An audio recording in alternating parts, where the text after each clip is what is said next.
Sir, sir. 2 minutes లో start చేద్దాం sir. Okay అండి, ఓకే. అండ్ నేను వెయిట్ చేస్తాను. ఓకే.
జరుగుతుంది.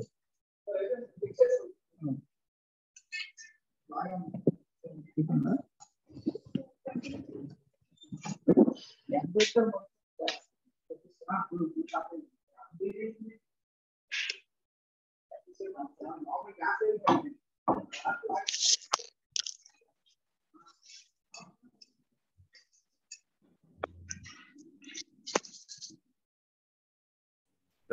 we'll start.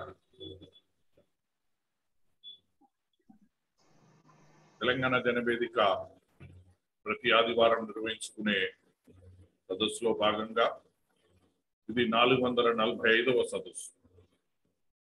ఈ సదస్సులో మనం ఎంచుకున్న అంశము మొన్న మనం ఏదైతే ముగ్గురి మహనీయులను మన స్ఫూర్తిగా తీసుకొని ఆ ముగ్గురి మహనీయుల యొక్క ఆలోచన విధానంతో మనం ముందుకు పోవాలని ఏదైతే ఈ వేదికను స్టార్ట్ చేసినామో దాంట్లో కార్ల్ మార్క్స్ గారి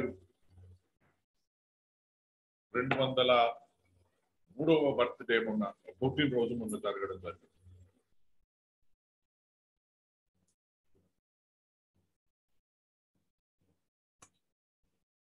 దాన్ని పురస్కరించుకొని ఈరోజు మార్క్స్ గారి మీద మనం చర్చ చేయాలని ఈ వేదిక నిర్ణయించింది. దాంట్లో భాగంగానే దీంట్లో ఎవరు మాట్లాడాలి, మనం ప్రతి మే 5, మే 2 ఈ మే మొదటి వారంలో మార్క్స్ గారి బర్త్డే వచ్చిందో అన్నప్పుడు మనం వారి గురించి చర్చ చేయడం జరిగింది. మరియు అందరికీ తెలిసిన విషయమే, వారి 200వ పుట్టినరోజు సందర్భంగా ఒక నెల మొత్తం మార్క్స్ మంత్ అని చెప్పి, మార్క్స్ నెల అని చెప్పి ఆ మార్క్స్ గారి మీద మనం సుదీర్ఘంగా ఒక 5 వారాల చర్చ చేయడం జరిగింది. అలాగే ఈ రోజు కూడా మనము మార్క్స్ గారి మీద చర్చ చేయాలని మన వేదిక నిర్ణయించింది. దాంట్లో భాగంగా ఈ రోజు మనం ఎంచుకున్న అంశము relevance of Karl Marx today in Indian democratic socialism with minimal state and more market. అంటే దాని ట్రాన్స్లేషన్ నేటి భారత రాజ్యహీన ఆర్థిక శక్తుల ప్రభావిత సామ్యవాద ప్రజాస్వామ్యంలో కార్ల్ మార్క్స్ ఔచిత్యం అనే దాని మీద మాట్లాడడానికి ప్రొఫెసర్ దాసరి సూర్యప్రకాష్ గారు, వీరు ఆంధ్ర యూనివర్సిటీలో ఇప్పుడు లా కాలేజీలో చైర్మన్ గా ఉన్నారు, అంబేద్కర్ లా కాలేజీ.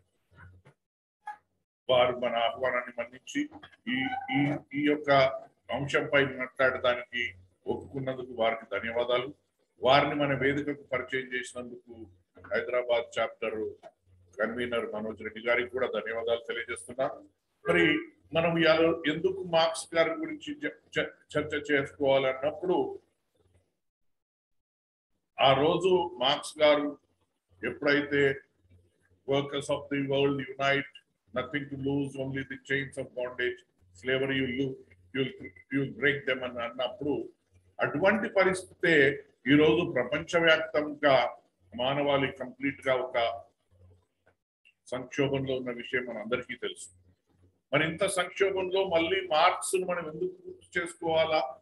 ఒక పక్కన ఇవాళ పెట్టుబడిదారి వ్యవస్థ మొత్తము ప్రపంచాన్ని కబలిస్తున్న వేళ, మరి అలాగే ఈ పాండమిక్ లో మొన్న జరిగిన మహమ్మారి, ఈ 2 సంవత్సరాల లాక్డౌన్ కావచ్చు, ఆ మహమ్మారి మన మీద మానవాళి మీద దాడి చేసిన వైనము, మరి ఆ వైనంలో అనేకమైన పెట్టుబడిదారులు వాళ్ళ సంపదను 700 రెట్లు పెంచుకోవడం నిజంగా మానవాళికి ఎంత సిగ్గుచేటో మనం ఆలోచించుకోవాల్సిన అవసరం ఉన్నది.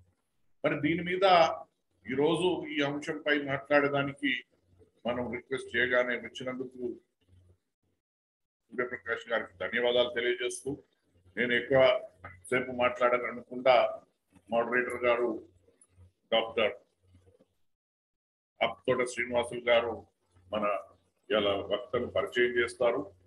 కానీ మన ఆనవాయితీ ప్రకారము నేను మన రాజ్యాంగ పీఠికను చదివి మన డాక్టర్ అప్తోట శ్రీనివాసులు గారికి మైక్ అందించినాక ప్రొఫెసర్ సూర్యప్రకాష్ గారు మాట్లాడతారని తెలియజేస్తారు.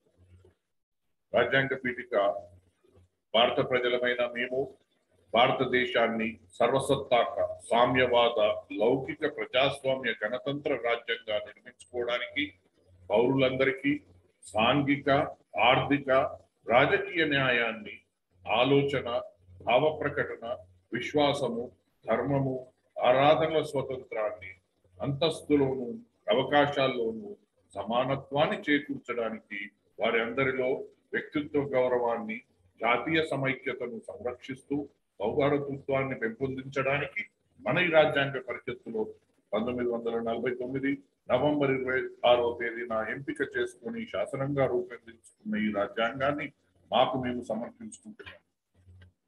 ఈ రాజ్యాంగ పీఠికను మనము ఏదైతే ఈ రోజు సమాజం ఎంత దయనీయమైన పరిస్థితిలో ఉందో తెలియజేయడానికి, మరి నిజంగానే రాజ్యాంగ స్ఫూర్తితోని ఇక్కడ పాలన జరుగుతుందా, రాజ్యాంగాన్ని నిజంగానే ఇన్ ట్రూ స్పిరిట్ అమలు చేస్తుందా, మనమే విజ్ఞునైన మనమే ఆలోచించుకోవాల్సిన పరిస్థితి ఉన్నది. కాబట్టి దానికోసమే ఒక ఆనవాయితీ చేయడము, తెలంగాణ జన వేదికలో రాజ్యాంగ పీఠికను చదవడం ఒక ఆనవాయితీగా చేసుకోవడం జరిగింది. తర్వాత ఇప్పుడు నేను డాక్టర్ ఆకుతోట శ్రీనివాసులు గారిని ఈ సభను మోడరేట్ చేస్తూ ముఖ్య వక్త గారితో మాట్లాడవలసిందిగా వారిని కోరుతున్నాను. ధన్యవాదాలు. Thank you. Thank you sir. Thank you. Telangana Jana వేదిక జూమ్ ఆన్లైన్ మీటింగ్ చేసినటువంటి ప్రొఫెసర్ దాసరి సూర్యప్రకాష్ గారికి మరియు వేదిక సభ్యులు మిత్రులందరికీ సాయంకాల నమస్కారాలు తెలియజేస్తూ అందరికీ స్వాగతం, సుస్వాగతం. ఈ నెల 5వ తేదీన కార్ల్ మార్క్స్ గారి యొక్క జయంతి ఉత్సవాలు ప్రపంచవ్యాప్తంగా జరుపుకున్నటువంటి విషయం మనందరికీ తెలిసిందే. 204వ సంవత్సరపు జయంతిని ప్రపంచవ్యాప్తంగా జరుపుకున్నప్పటికీ, ముఖ్యంగా పెట్టుబడిదారు దేశాల్లో వారిని వ్యతిరేకించే వర్గాలు కొంతమంది ఉన్నప్పటికీ, ఇంకొక పెట్టుబడిదారు వర్గాలు వారిని అనుసరించేటువంటి కార్యక్రమాన్ని కూడా ఇంకా ప్రపంచవ్యాప్తంగా జరుగుతున్నటువంటి విషయం మనం గుర్తించుకోవాల్సినటువంటి అవసరం ఉంది. సరే, ఇవాళ ప్రపంచము అత్యధిక వేగంగా అభివృద్ధి చెందుతుంది అని చెప్పి చెప్పుకుంటున్నాం. దానికి ప్రధానమైనటువంటి కారణము ఆ టెక్నాలజీ అని చెప్పేసి, సాంకేతిక పరిజ్ఞానం అని చెప్పేసి చెప్పుకుంటున్నాం. కేవలం ఒక సాంకేతిక పరిజ్ఞానమైన ఇతర కారణాలు ఏమైనా ఉన్నాయంటే అనేకమైనటువంటి కారణాలు ఉన్నాయి. అందులో ఒకటిగా సాంకేతిక పరిజ్ఞానాన్ని కూడా మనం చెప్పుకోవడానికి అవకాశాలు ఉన్నాయి. సరే, కార్ల్ మార్క్స్ యొక్క సిద్ధాంతానికి కానీ, కార్ల్ మార్క్స్ యొక్క వారి యొక్క భావజాలానికి కానీ నేటి సమాజానికి ఏ రకంగా ఇవాళకి అన్వయించుకోవచ్చు అనేటువంటిది కనుక మనం చూసినట్లయితే, ఇవాళ నాడు నేటి కనుక చూసినట్లయితే మొత్తం ప్రపంచ దేశాల్లో ఉండేటువంటి కార్మికులంతా కూడా ఇవాళ 18 గంటల నుండి 8 గంటలకు పని గంటలను తగ్గించుకున్నామంటే దానికి ప్రధానమైనటువంటి కారకుడు ఈ ప్రపంచ కార్మికులందరికీ కూడా గుర్తించుకునేటువంటి మహానుభావుడు ఒకరే ఒకరు, ఆయనే ప్రపంచ కార్మికుల కార్ల్ మార్క్స్ గా మనం చెప్పుకోవచ్చు. అందుకే ఆయన ఏం చెప్పాడు, ప్రపంచ కార్మికుల లోపల ఒక ఉత్సవాన్ని లేపడంలో భాగంగా కార్మికులారా ఏకం కాండి, ప్రపంచ కార్మికులారా ఏకం కాండి, పోరాడితే పోయేది ఏమి లేదు, బానిస సంఖ్యలు తప్ప అనేటువంటి ఒక గొప్ప నినాదంతో ప్రపంచ కార్మికులను అందరినీ కూడా ఒకే తాటికి తీసుకొచ్చినటువంటి గొప్పవాడు కూడా కార్ల్ మార్క్స్ అని చెప్పడంలో ఏమాత్రం సందేహం లేదు. అయితే ఇవాళ ప్రపంచంలో ఎన్నో యుద్ధాలు చూస్తున్నాం మనం. అది కమ్యూనిజం కావచ్చు, మార్క్సిజం కావచ్చు, సోషలిజం కావచ్చు, లేదా లెనినిజం కావచ్చు. ఈ యుద్ధాలన్నీ కూడా ఒకవైపు మనం ఒకప్పుడు విన్నట్టుగా కనబడుతుంది. కానీ ఇవాళ ప్రపంచం అంతా కూడా రెండే యుద్ధాలు కనబడుతున్నాయి. అవి ఏంటి అంటే, ఒకటి క్యాపిటలిజం, రెండోది టూరిజం. క్యాపిటలిజం అండ్ టూరిజం, ఈ రెండు యుద్ధాలే ఇవాళ ప్రపంచం మొత్తం కూడా మనం చాలా స్పష్టంగా కనబడేటువంటి యుద్ధాలుగా మనకు కనబడుతుంది.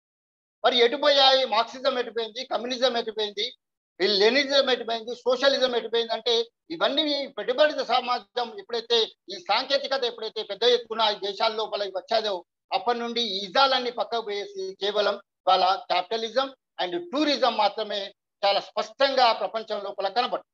వాళ్ళ మన దేశంలో కూడా టూరిజము అండ్ క్యాపిటలిజమే కనబడుతుందని చెప్పడంలో ఏమాత్రం సందేహం లేదు. కాబట్టి కార్ల్ మార్క్స్ రచించినటువంటి దాస్ క్యాపిటల్ ఏదైతే గ్రంథం ఉందో, ప్రపంచంలో అన్ని దేశాల్లో చదివినటువంటి మహా గొప్ప గ్రంథం. దాన్ని ఇవాళ ఒక బైబిల్ అనొచ్చా, ఒక ఖురాన్ అనొచ్చా, ఒక భగవద్గీత అనొచ్చా, దాన్ని ఏ రకంగా పిలుచుకున్నా కూడా అన్ని దేశాల్లో అన్ని ప్రజలు కూడా ఈ నేటికి కూడా చదువుతున్నటువంటి ఒక గొప్ప గ్రంథము దాస్ క్యాపిటల్. ఇవాళ పెట్టుబడిదారు సమాజం లోపల, పెట్టుబడిదారు క్యాపిటలిస్టు చేతుల లోపల ఇవాళ ఆ గ్రంథాన్ని చేతిలో పెట్టుకొని అందులో ఉండేటువంటి అంశాలను దృష్టిలో పెట్టుకొని దాన్ని ఏ విధంగా దాని నుండి బయటపడాలి, ఏ విధంగా దాన్ని ఎదుర్కోవాలనేటువంటి విషయం లోపల వాళ్ళ పెట్టుబడిదారు సమాజం అంతా కూడా దాస్ క్యాపిటల్ చదువుతున్నారంటే దాని యొక్క గొప్పతనాన్ని మనము అర్థం చేసుకోవాల్సిన అవసరం ఉంది. అందులో భాగంగానే ఇంకా కేవలం ఒక దాస్ క్యాపిటలే రాయలేదని, కమ్యూనిస్ట్ మేనిఫెస్టో లాంటి అనేకమైనటువంటి గ్రంథాలు రాశారు. కాబట్టి ఇవాళ మనం కార్ల్ మార్క్స్ ను గుర్తించుకోవాల్సినటువంటి అవసరము, ఇంకా భావితరాలు కూడా గుర్తించుకోవాల్సినటువంటి అవసరం ఉంది అని చెప్పడంలో కూడా ఏమాత్రం సందేహం లేదు.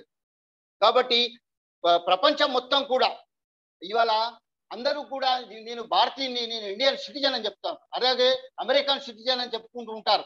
కానీ ఒకే ఒకడు ఈ ప్రపంచ పౌరుని అని చెప్పుకున్నటువంటి ఒకే ఒక వ్యక్తి ఎవరైనా ఈ ప్రపంచంలో ఉన్నారు అంటే అది కేవలం ఒక కార్ల్ మార్క్స్ అని చెప్పడంలో మాత్రం సందేహం లేదు.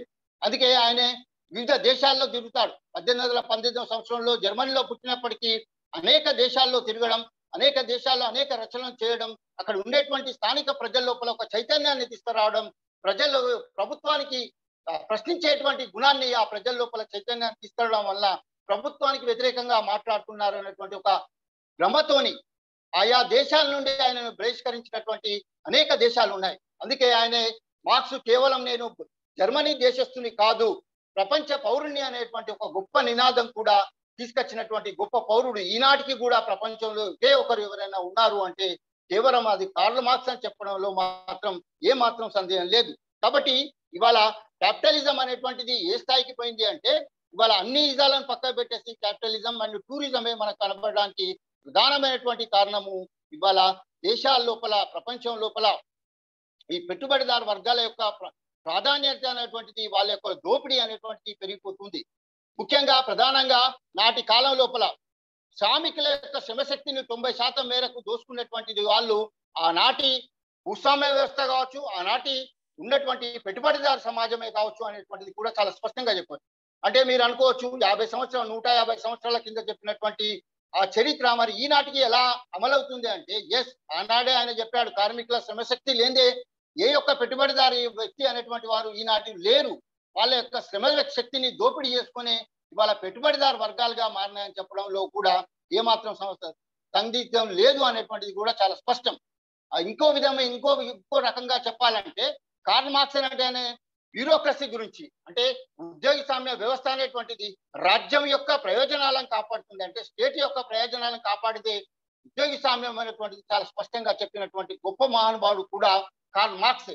అంటే కార్ల్ మార్క్స్ ఉద్యోగి సామ్యం గురించి చాలా స్పష్టంగా ఒక 150 సంవత్సరాల కిందే ఎలా చెప్పాడు అంటే ఉద్యోగి సామ్యం అనేటువంటిది కేవలం రాజ్యం యొక్క లేదా పెట్టుబడిదారు వర్గాల యొక్క ప్రయోజనాలను కాపాడుతుంది అనేటువంటిది చాలా క్లియర్ గా చెప్పాడు. అంతేకాని మధ్యతరగతి పేద వర్గాలు ఎవరైతే ఉంటారో, బలహీన వర్గాలు ఎవరైతే ఉంటారో, పేద వర్గాలు బలహీన వర్గాలు ఎవరైతే ఉంటారో వారి ప్రయోజనాలను ఇవి కాపాడవు అని చెప్పేది చాలా స్పష్టంగా చెప్పినటువంటి గొప్ప వ్యక్తి కూడా కార్ల్ మార్క్స్. అందుకే 150 సంవత్సరాల క్రితం చెప్పినటువంటి బ్యూరోక్రసీ ఏదైతే ఉందో ఇవాళ ప్రపంచ దేశాల్లో అంతటా కూడా మనకు చాలా స్పష్టంగా కనబడుతుంది. సో కాబట్టి ఇవాళ కార్ల్ మార్క్స్ను మనము ఎంతైనా ఆయనను స్మరించవలసినటువంటి అవసరం ఉన్నది. వారి యొక్క ఆలోచన విధానాలు, వారి యొక్క సిద్ధాంతాలు ఇప్పటికైనా ఆచరణలో కావాల్సినటువంటి అవసరం ఉంది. అందుకే ఆయన గొప్ప విషయం ఇంకోటి ఏం చెప్తాడంటే, ఈ యొక్క stateless society, classless and stateless society అనేటువంటిది ఏర్పడుతుంది. వర్గరహిత రాజ్యరహిత సమాజం ఏర్పడి కార్మిక నియంతృత్వంతోనే రాజ్యం అనేటువంటిది ఉంటుంది అనేటువంటిది చాలా స్పష్టంగా చెప్తాడు. అంటే ఆయన ఉద్దేశం లోపల ప్రభుత్వాలు అనేటువంటిది ఉండదు, రాజ్యం అనేటువంటిది ఉండదు, వర్గాలు అనేటువంటివి ఉండవు, కేవలం కార్మిక నియంతృత్వంతోనే ప్రభుత్వాలు అనేటువంటివి ఏర్పడతాయి అనేటువంటిది చాలా గొప్ప సందేశాన్ని ఇచ్చినటువంటి వ్యక్తి కార్ల్ మార్క్స్. కానీ ఆయన కలలు కన్నటువంటి ఆ కళ ఇవాటికి కూడా నిజం కాలేకపోయింది. దానికి అనేక కారణాలు ఉన్నాయి. అదే ఆ ప్రధాన కారణాల లోపల పెట్టుబడిదారు సమాజమే ఈ యొక్క వర్గరహిత రాజ్యరహిత సమాజాన్ని రాకుండా చేసినాయని చెప్పడంలో కూడా ఏమాత్రం సందేహం లేదు. ఇప్పటికైనా ఇవాళ పాలకులు, ప్రపంచ పాలకులు కూడా ఇవాళ కార్ల్ మార్క్స్ యొక్క సిద్ధాంతాలను చదవవలసినటువంటి అవసరం ఇంకా ఉంది అని చెప్పేసి నేను భావిస్తూ, నేటి భారత రాజ్యహీన ఆర్థిక శక్తుల ప్రభావిత సామ్యవాద ప్రజాస్వామ్యంలో కార్ల్ మార్క్స్ ఔచిత్యం అనేటువంటి అంశం మీద ప్రొఫెసర్ దాసరి సూర్యప్రకాష్ రావు గారు, వారు సుమారుగా 36 సంవత్సరాల కాలం పాటు ప్రొఫెసర్ గా పనిచేశారు. వారు బెస్ట్ టీచర్ అవార్డుగా, ఉమ్మడి ఆంధ్రప్రదేశ్ లో బెస్ట్ టీచర్ అవార్డుగా కూడా వారు పొందడం అనేటువంటి జరిగింది. వారు అదే విధంగా coordinator department of women rights and duties Andhra university నుండి కూడా వాళ్ళు పనిచేశారు. వారు సుమారుగా ఒక పుస్తకాన్ని ఎడిట్ చేయడం జరిగింది, ఒక పుస్తకాన్ని రచించారు. 50కి పైగా జాతీయ అంతర్జాతీయ స్థాయి లోపల అనేక ఆర్టికల్స్ కూడా రాయడం అనేటువంటి జరిగింది. వారిని ఈ అంశం మీద మాట్లాడవలసిందిగా ప్రొఫెసర్ దాసరి సూర్యప్రకాష్ రావు గారిని సాదరంగా ఆహ్వానిస్తున్నాను. ప్రొఫెసర్ సూర్యప్రకాష్ రావు గారు. Thank you very much sir.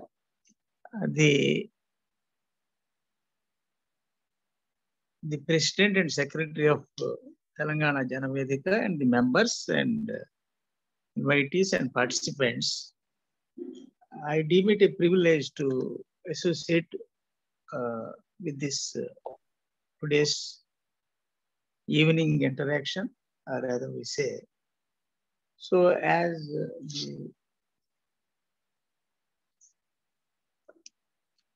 the President and the Secretary, they, in their introductory remarks, they highlighted the importance of the Indian Constitution by referring the constitutional preamble declaration and the Karl Marx theory and the relevance of that theory today. So actually, why I selected this topic when I was asked to speak on some contemporary topic. So as we know, different philosophers understood the world in different ways.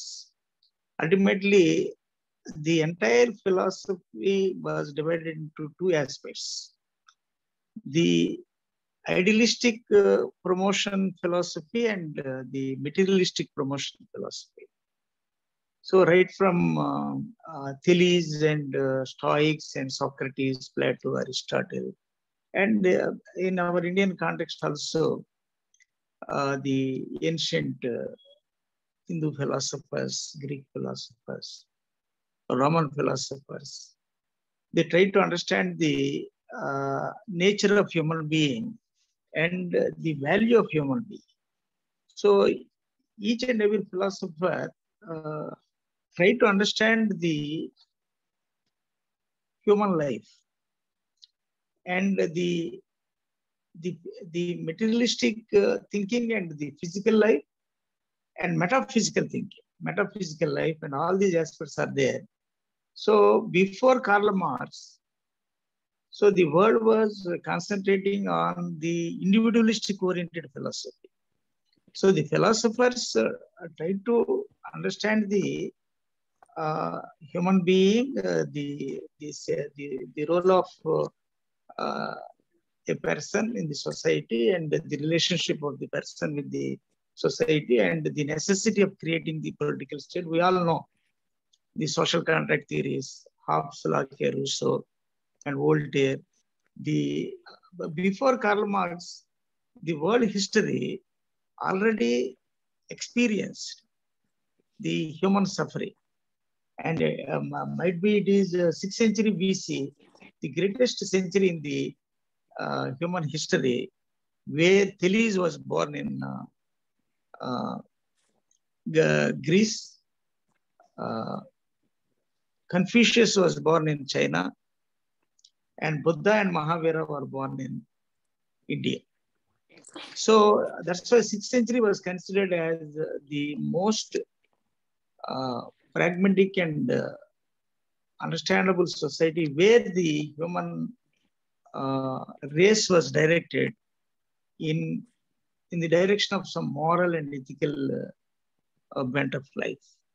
Socrates is the best example for considering he is a role model for a human being with values, with ethics and others. And in his life and in his death also, he provided an inspiration to the mankind, and Plato and Aristotle and all these people are there. So when Karl Marx came and he tried to understand the suffering of human beings, the industrial revolution was the background of the Karl Marx understanding of the productive forces. So the capital and the labor. And that's why in his Das Kapital, even he mentioned about the primitive communism in ancient Hindu societies. As long as there was a matriarchal family in ancient Hindu society, there was primitive communism even in ancient Hindu society. That is what was the understanding of Karl Marx about India. So, of course, briefly, the other speakers also tried to understand what is the significance of Karl Marx and the relevance of Marxism today. And you know, during his lifetime, he expected, because there was more exploitation in Europe, his communism will come first in Europe, because no working hours, more exploitation. Because when industrial revolution was there, more production, more profits. At the same time, there were no labor laws, or there were no labor regulations. There was no humanity applied by the productive forces, the capitalists. So no working hours, no holiday, no any even associating to express their distress about the management itself constituted the criminal conspiracy. So when two or more workers met together to raise any problem to raise their problem regarding the their salaries, their wages, their working conditions and others, it was considered as a criminal conspiracy. That's why even in England, there was an incident when British people defeated Napoleon in Waterloo. They got a lot of fame and reputation. Oh, British people were able to defeat Napoleon. At the same time, in a Pater church, when innocent workers assembled together to discuss their problems, the then British government ordered the firing of the innocent people in the church. Several hundreds of people died in the firing. So the British people were considered, that incident was considered as Waterloo. How much reputation the British government got in Waterloo incident, that reputation was gone, and the bad reputation was acquired by the British government by opening the firing. It can be compared with our Jallianwala Bagh incident, where the fire was the firing order was given on the innocent people who assembled. That was the situation in the Europe in the background of industrial revolution. So more production, more profits. So labor were not considered. So in that background, Karl Marx tried to understand the capital and working force and their combined effort to produce the industrial goods. And for the first time, the importance of Karl Marx is he identified the surplus value. So surplus value. So when capital invested something and labor toiled for the work and they produced some product, after paying the wages to the labor, whether the inadequate wages or adequate wages, the surplus value, the profits were going to the capital. So even before Karl Marx, as far as the oligarchy, the autocratic governments, the democratic governments. So here, the belief in the people regarding their economic relations. When a businessman acquires some money and he gave that money to his son as a matter of hereditary, as a matter of he is the heir. So regarding economic relations, the society has a feeling that it is a matter of right of the father to give his property to his children.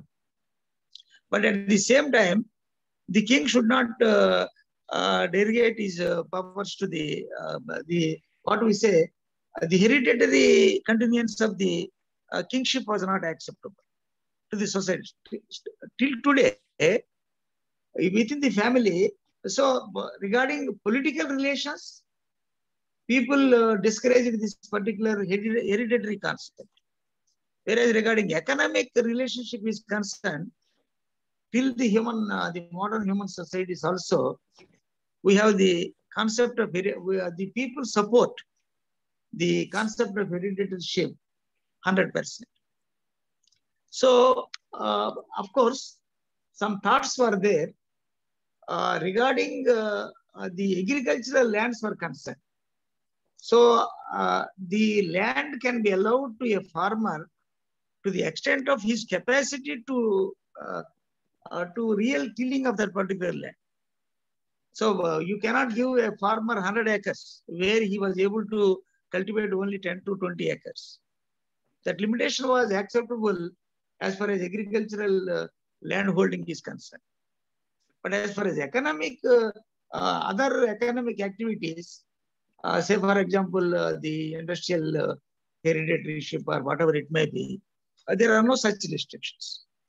But the strength of Karl Marx still today is, so his famous quotation is there. So far now the philosophers tried to interpret the world. But the problem is how to change the world. So he identified the surplus value goes to the bourgeois, to capitalists. That's why he propagated this proletariat dictatorship. So of course, without dictatorship, of course, even Socrates opposed the democratic form of government, because democracy was considered by Socrates as mobocracy. So the method of democracy or whatever the modern government forms, of course, the idea was when Karl Marx promoted this type of communism and he visualized, he expected the communism will be realized in Europe, but during his lifetime it was not possible, except in French Revolution for some time. A commune was formed, and there Karl Marx got the famous for his practical approach of the theory. Of course, Lenin was successful to some extent to bring that Bolshevik revolution in Russia, and he managed to combine the peasants and workers, and he provided that in Stalin, and how this, of course, the other side of the communist form of government might be leading to tyranny and selfish forces. So Karl Marx in his theory visualized utopia. Plato visualized a model government. Like that, Karl Marx also visualized one utopia where all these the proletariat dictatorship was established and the problems, the necessity of state was over. When all the people got their respective shares in the national resources, and when the time will come, as per Karl Marx, that there is no necessity of the political state. That is our previous speaker also just mentioned about statelessness, withering away of the state. State will be disappearing. There is no necessity of state after after the communism also reached the stage of providing all these types of resources to the people and good governance or whatever it may be, good governance and responsible government like that. But in theory, the selfish forces might be.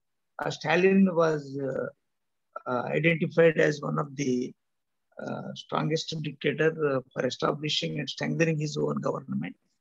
And after that, we know by 1990s, how this communism was failed in Russia, and different, it was disappeared into different states, and all these things are there. And now we are also observing within the communist USSR, that Russia and Ukraine, how they have that war and other selfish, to satisfy their selfish egoistic ends. So that is one thing. But how Karl Marx today will be relevant, one should understand the 20th century concept of collectivism. So I just mentioned until 19th century, individualistic philosophies were developed. Let the individual develop. Automatically the state was developed. That is what is the police state.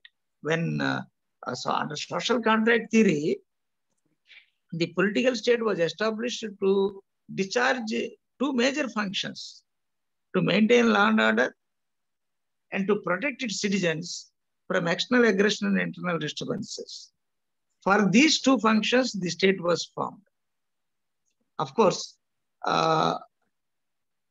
that's why in the backdrop of industrial revolution, when the labor were exploited, when contractual regulations were managed by the people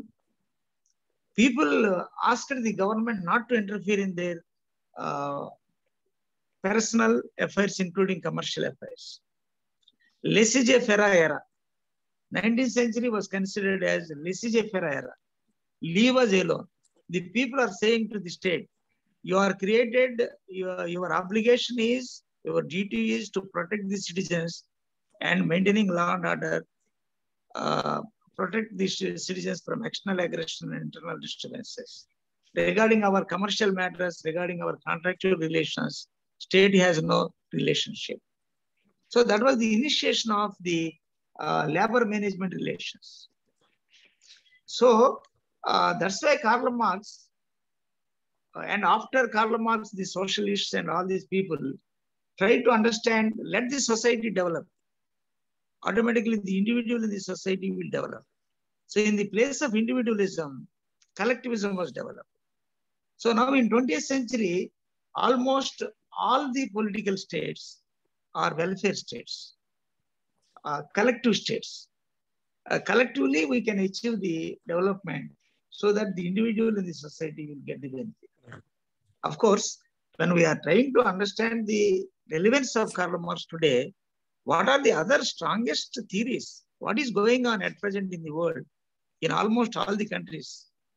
So except China, there where communism, with the changes adaptable to the changing challenges to the tune of LPG era. So after liberalization and privatization and globalization were introduced from 1991 through Denkel draft, it may be Denkel draft or World Trade Organization. Initially, China was not the member to WTO. So later on, it joined. So even communism is going on in China with the changing policies according to the changing needs. That is also to be understood. So that's why the political liberalism, that's why there is one comment. So after having seen the industrial exploitation and gross violation of human rights, the Karl Marx theory, so to prevent the communist revolution in such exploited societies as visualized by Karl Marx, the ruling classes provided welfare measures. England was first to bring various labor legislations. So within the liberal government, they provided various labor legislations to see that there should not be dissatisfaction among the labor. Trade Union Act was there, industrial management relations and strike was recognized. And all these collective bargaining and all these measures were accepted. So the labor force was recognized by almost all the countries, and they tried to implement labor welfare measures. Social security measures were provided by even the liberal governments. So, of course, democracies are two types. Of course, direct democracy and indirect democracy, that is one classification. We are all in indirect democracies. So whether it is presidential form of government or parliamentary form of government. Whereas democracies are also classified as liberal democracies and social democracies. The entire world, the entire Western democracies are liberal democracies. Political liberalism, John Stuart Mill, and these human rights and the social contract theory, the welfare measures, and all these are there in the political liberalism. So market economy is the buzzword in political liberalism. Social democracies. So we know the Indian national history and we know how we got independence and how we prepared our constitution. So when we prepared our constitution, we adopted social democracy. In social democracy, equality is the principle. So equality provides some, what we say, discriminative policies, positive discriminative policies. So when in a society equality is strictly implemented, liberty should be sacrificed. If you want to implement liberty as a main goal, equality is to be compromised. If you want to implement equality, liberty is to be compromised. In liberal democracies, liberty was the means to achieve justice. So that's why political liberalism. So everything was liberalized. So market economy, minimal state. State was so minimal, it was reduced to the minimal functions of the state. Whereas in the welfare state, right from cradle to graveyard, right from birth to death, the governments adopted the policy of see the welfare of the people. So where equality is the means and liberty is not possible because you can implement various rational restrictions. You say land, say for example, when we have Indian constitution, the social democracy was designed through directive principles of state policy. It is nothing but the implementation of Marxism through democratic means, the implementation of socialism through democratic means. Of course, Karl Marx might have discussed the proletariat dictatorship, and he has no belief in political structure or social structure. Economic structure is the base in the economic structure is the base for Marxism. So all the others are superstructures. So when we prepared Indian Constitution, we have socialistic pattern of society. All the values for which the socialism designed or Marxism designed, of course, without violence, of course, we have the strong, what we say, the philosophy, Gandhian philosophy implemented. The non-violence means, so violent means may be encouraged through Karl Marxism. So for revolution, you can have, so what we say, his main technique is, of course, Hegel, and the previous philosophers also adopted this dialectical method.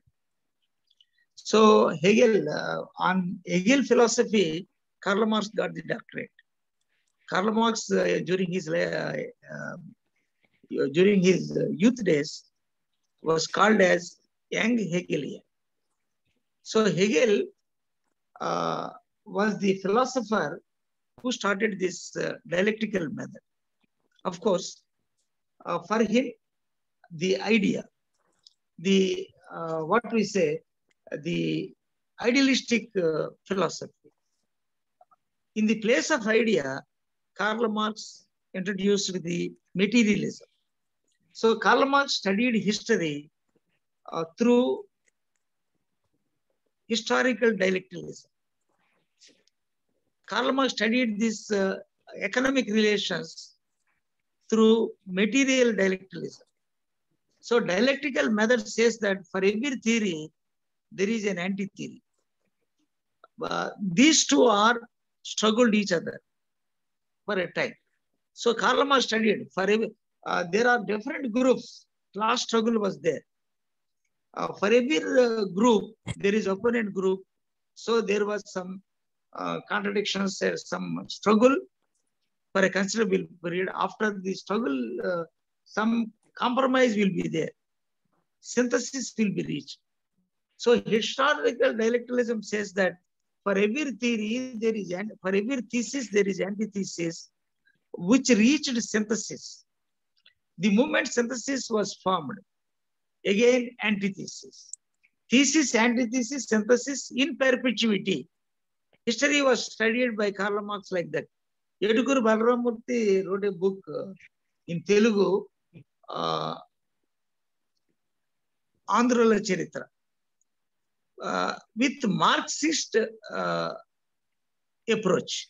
Marxist Drukpadamlo Andhrula Charitra.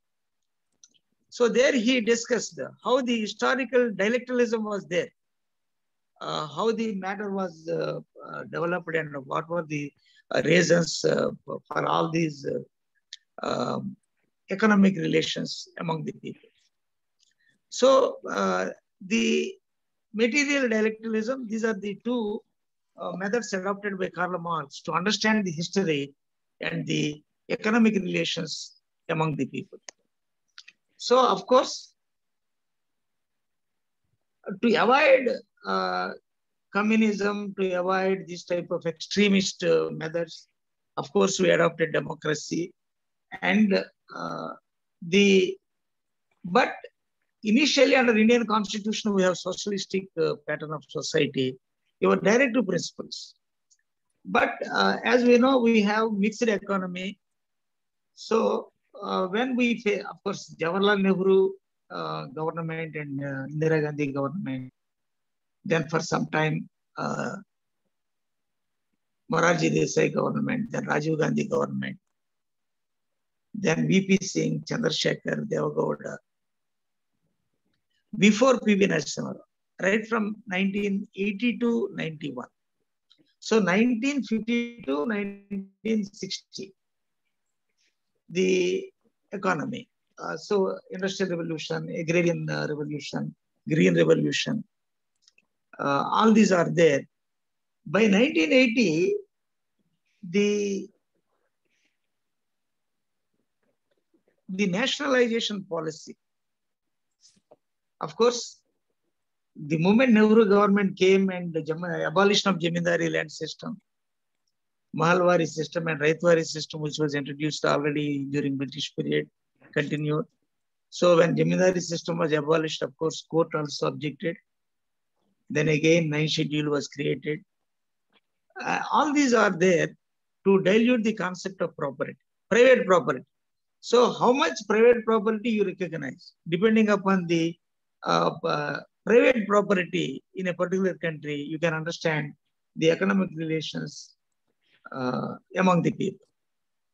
So here under in Indian context, we have Indian constitution, we have fundamental rights, we have directive principles of state policy. Of course, fundamental rights, political and civil rights, which were enforceable. Directives, the entire socialistic pattern of society was visualized through the directive principles of state policy. You see Article 38, the state shall strive to achieve just social order. Article 39, 39A, B, C, D, particularly 39B, prevention of concentration of economic power. 39C, material resources redistribution. By 1973, of course, abolition of Jamindari system, land reforms were there. Of course, initially privy purses were created. Madam Gandhi government abolished those privy purses. Banks were nationalized. So whenever there was a Sikh industry, wherever there was a Sikh industry, in order to save the people working in that industry was nationalized. Almost all important Sikh industries were nationalized during Indira Gandhi time. Privy purses were abolished just to prevent the concentration of economic power. And you have, of course, other directive principles of state policy. So in order to implement the two directive principles, prevention of concentration of economic power and material resources redistribution, even though a legislation was brought and that legislation was violative of Article 14, 19 and 31, right to property was there by that time as a fundamental right. The legislation is valid. Violating 14, 19 and 31 were accepted for the implementation of Article 39 B and C. So Karl Marx, Marxism may not come. Marxist government may not be formed. Marxist revolution may not come. But Karl Marx theory changed the attitude of the entire world. So whoever philosopher, whoever the later thinker, without thinking, without knowing Karl Marx, without understanding the influence of Karl Marx, nobody created his own philosophy, his own approach. So Indian constitution has also the socialistic pattern of society. Equality was given as a major means to achieve socio-economic justice. Of course, our president referred this preamble, we the people of India solemnly resolved to constitute ourselves a sovereign, socialist, secular, democratic republic. Originally, sovereign democratic republic were there. By 1976, through 42nd Amendment, socialist and secular were added.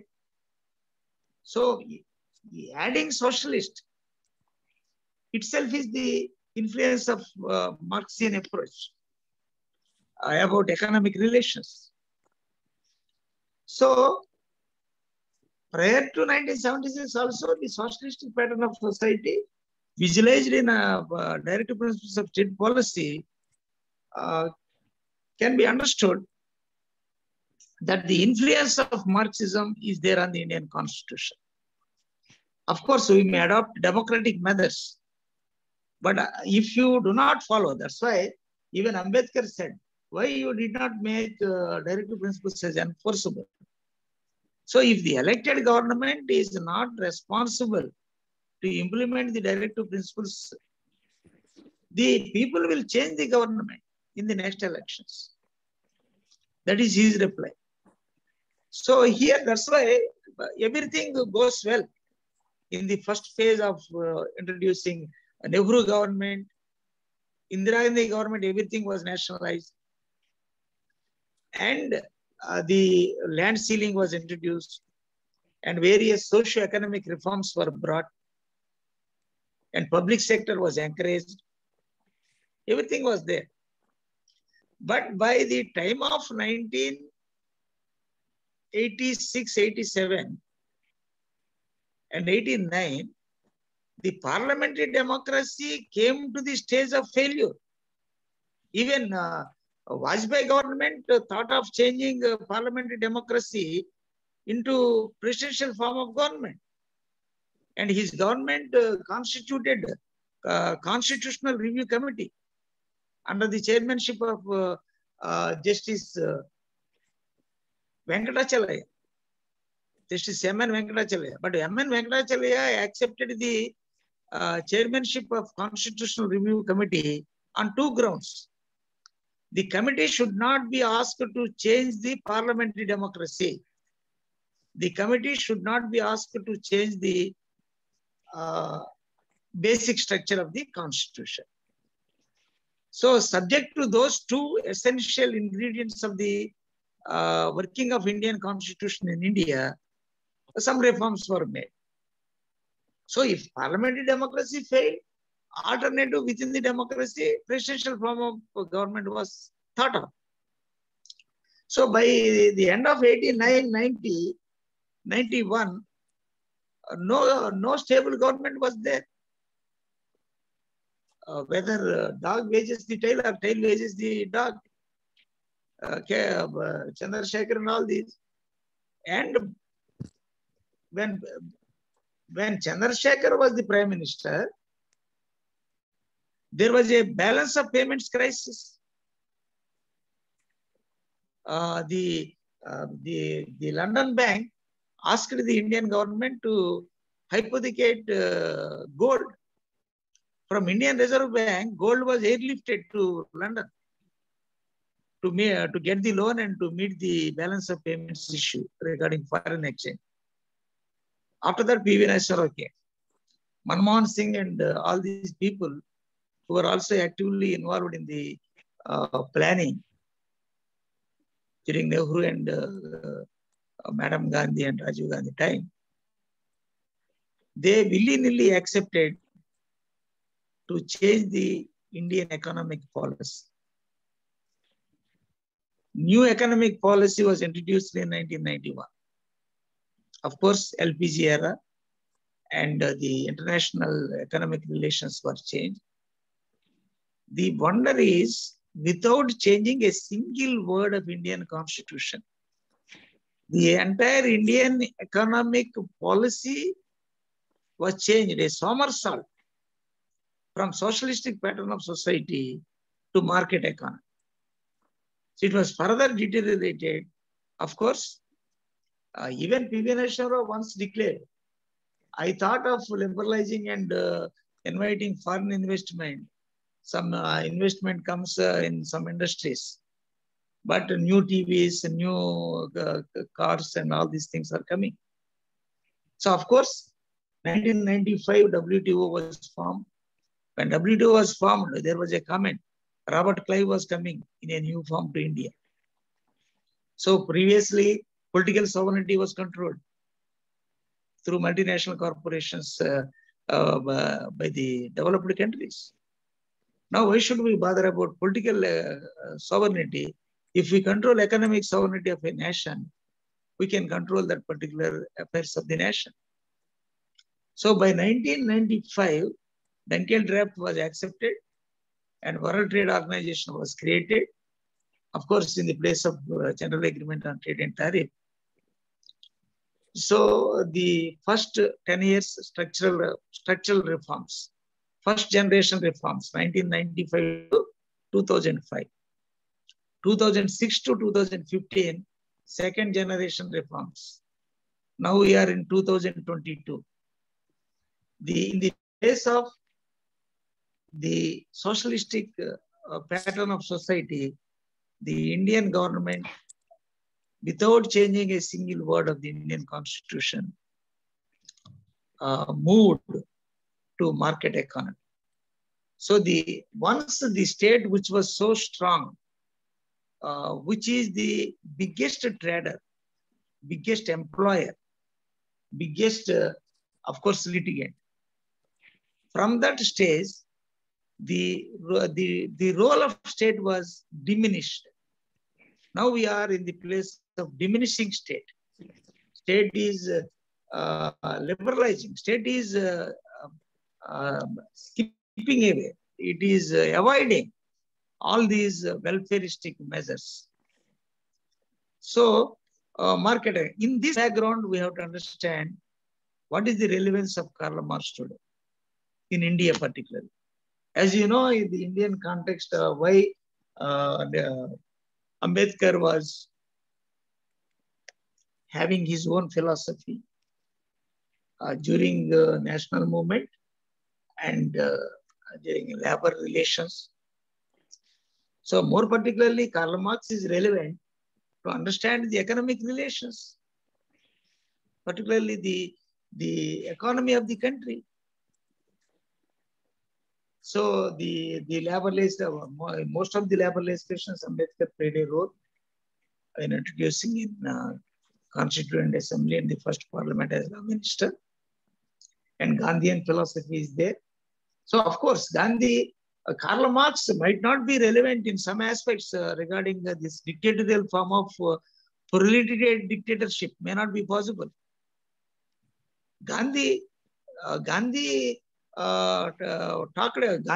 talked about everybody should produce his own grain. In modern world, it is not possible. Everybody has to make their own class. Ambedkar, in order to eradicate the caste system, the intercaste marriages and group dining and all these were suggested.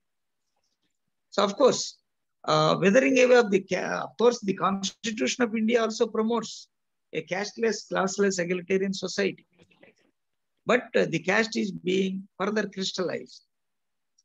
Of course, now the recent phenomena of the Indian society is class caste convergence.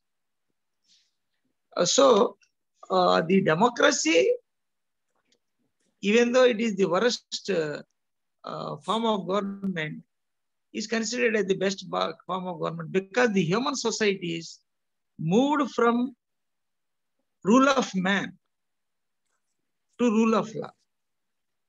Rule of man represented by dictatorial form of government, authoritarian form of government. From such type of governments, the human societies moved to democratic form of governments, rule of law governments. If democratic form of government failed, what is the result? Utter disorder, anarchy, chaotic conditions in the society. To avoid chaotic conditions, to avoid utter disorder, willy-nilly human societies, the modern progressive societies, stick to democratic form of government. So I'm not arguing for a dictatorship or some other thing. Even the communist movement in India was splitted as democratic adopted communists. Of course, extremists were there. Their group is minor.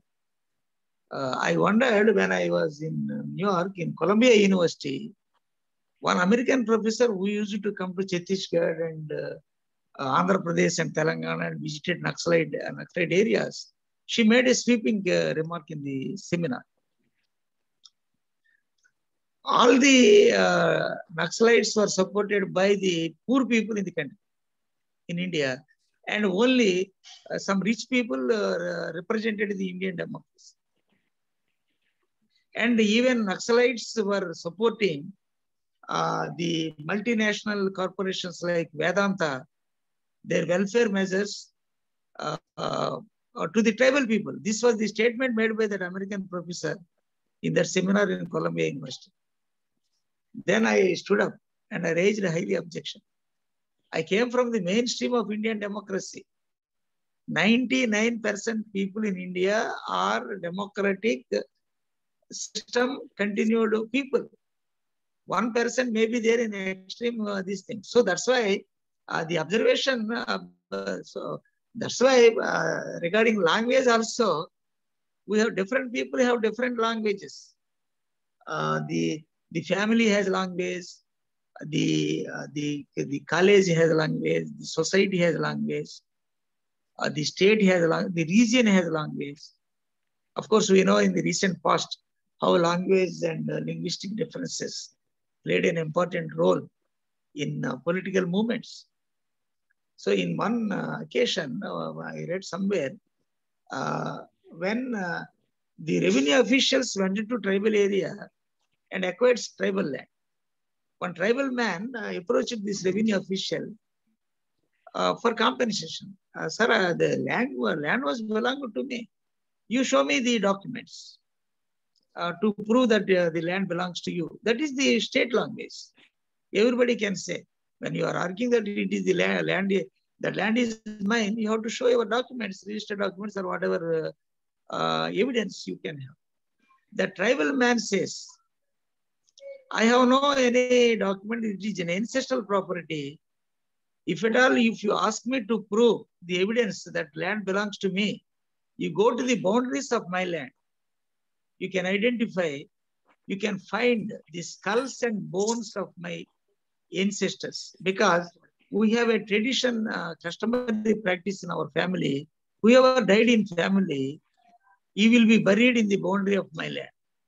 So our ancestors, human skulls and bones can be found. What evidence can be expected than that to prove that the land belongs to the tribal? But state does not accept. State language is different. So international community has international language. So one or two people will be there representing the entire country. And sometimes if he is not in a position to project, some misnorms and misconceptions may be there. So of course, within the span of this short time, we cannot have all those things, but in our own limited way of argument, for argument's sake. So what is the present status of India? Indian economic relations, Indian political relations, Indian social relations. So it is, we are proudly saying that unity in diversity, in unity, unity in diversity, and caste clashes and everything. So the caste-based politics. Somewhere I read it. In India, the Britishers, when we got independence, have apprehensions. Indians cannot maintain democracy because they don't know the democratic values. So within a short span of time, it will be disastrous result. That is the opinion of British government when they left here. But we proved that successful democratic functioning of our Indian constitution, the strength of the strong, stable government, maybe good government or bad government in governance and accountability, that is a different issue. But we continue a type of government. The reason given by one political commentator, in India, because all Indians are having that much maturity of understanding democratic values and democratic process because of the caste system. At the same time, no caste is more than 10%. In almost, you take any major caste in any major area. So, if any particular caste man comes to the power, center periphery theory. So, in psychology, if anybody comes into the center, the people in the periphery try to throw him from center and occupy that place. Railway compartment, general compartment psychology. So here, the Uttar Pradesh experiment, a social lab. a social chemistry lab. So combination of one or two elements to get this idea and all these things. So these may be more worsen, and I cannot say that the change of government from democratic government to dictatorship of government as visualized by Karl Marx. But the economic relations, because of Karl Marx, the entire Europe was alert, and Europe declared that it was providing social security to the people maximum. So whether you consider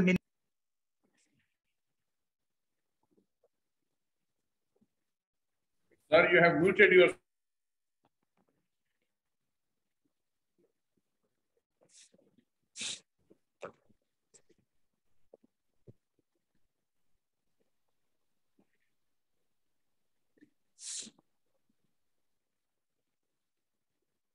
Sir, please unmute yourself, sir.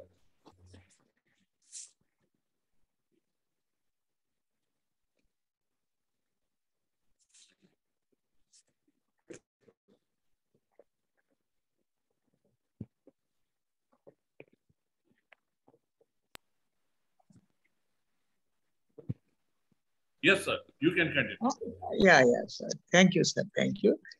So, how much time I can speak for another 10 minutes? Yeah, 10 to 15 minutes you can speak, sir. Okay. Just.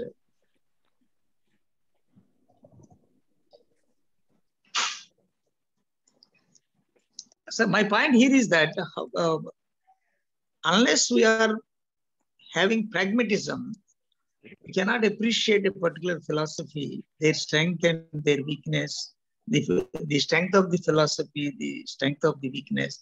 As long as human beings exist, the relevance of Karl Marx theory is felt. The reason is, so he was the man who identified the surplus value, who identified the various methods. Prior to Karl Marx also, various people developed these type of theories, but all those were not rational and scientific.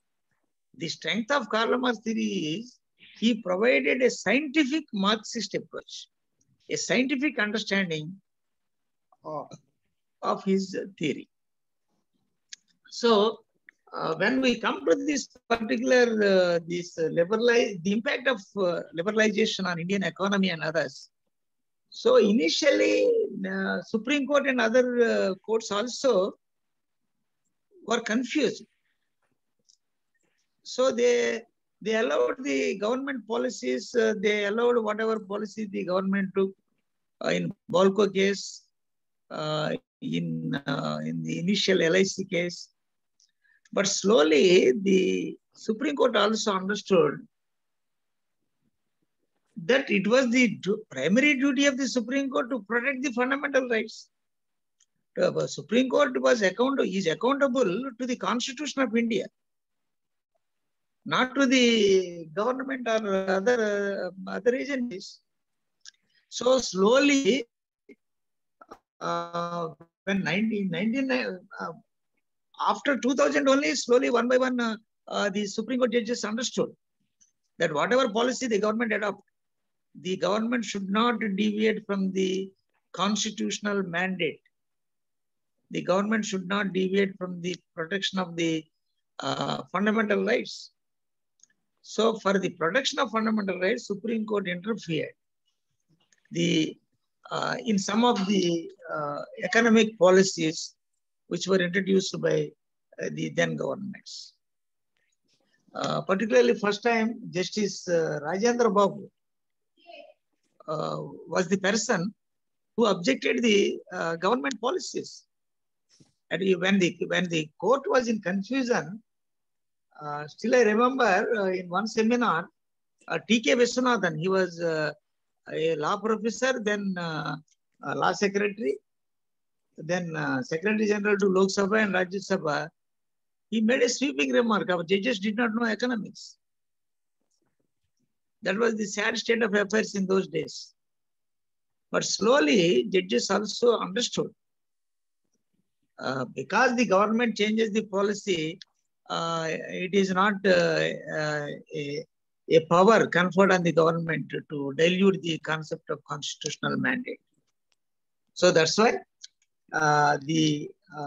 when these liberalized policy, whether they are, that's why even in political liberalism, there were so much advanced theories like John Rawls. So he developed two principles, equality principle and liberty principle.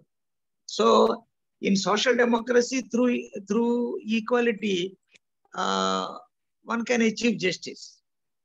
In liberal society, through liberty, one can achieve justice. So until 1991, India practiced the equality principle. From 1991, now we started practice of liberty principle. For the first time, he identified in social contract theory in such way, in original state, in original nature of state, all the people were free. There was no necessity of state. So when the people felt the necessity of state, they came into the social contract to create the state. So John Rawls identified that the social contractarians are changed from time to time. The social contractarians in India, the people in India, in 1950, prepared the Constitution of India. But the very same people are not the same in 2022. Now, the Indians cannot be compared with the Indians of those days in 1950, in 1922, like that. So the reason is social contractarians are changed from time to time. Their aspirations, their expectations, their visualizations are to be understood and promoted. That is what is the idea of John Rawls. In the extension of political liberalism, Martha Nussbaum in 2002 or 3 wrote a book, Frontiers of Justice. John Rawls wrote the book in 1973, Theory of Justice. In Frontiers of Justice, Martha Nussbaum's objection was, when social contract theory was created by the political state, if we visualized it, if we had any metaphysical thinking of that experience, when we experienced that creation of social contract, the mighty people of that particular day of the society entered into social contract. The weak people like women, children, disabled people, even animals, they were not the members of the social contract. They were socially excluded. So it is high time that those who are socially excluded are to be included into the mainstream. That is what is the theory of Frontiers of Justice by Martha. And she is telling that human capability before human right. Everybody is talking of human rights. Because the human rights are given, the overzealous, mighty people can enjoy and enforce the human rights. Then the debate started. All the human rights to few people are at least few core human rights to all people. Say, for example, food security, primary health, primary education. These were to be promoted, to be given to all the people. That was the crux of Martha Frontiers of Justice. When these two people wrote the concept of the Theory of Justice and Frontiers of Justice, our Amartya Sen wrote a book in 2007, Concept of Justice. Removal of inequality is justice. So removal of inequality in any method, in any knowing method is possible. That's why we had experiment. The Namboodiripad government was the first communist government in India. And of course, it was Nehru government in those days for the first time toppled the Namboodiripad government by invoking 356. Even though the Namudiripad government had majority in the assembly. In the first case, on the governor's report of the failure of the constitutional machinery, even majority was enjoyed by Namudiripad in those days. But now it is not possible. The Supreme Court of India provided various checks and balances. So instead of proving test before governor, it should be proved in the floor. Floor test is encouraged.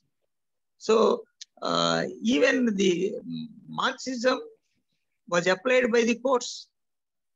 When Justice Krishna Iyer was appointed to the Supreme Court, he was a Marxist MLA, a communist MLA in Madras combined state.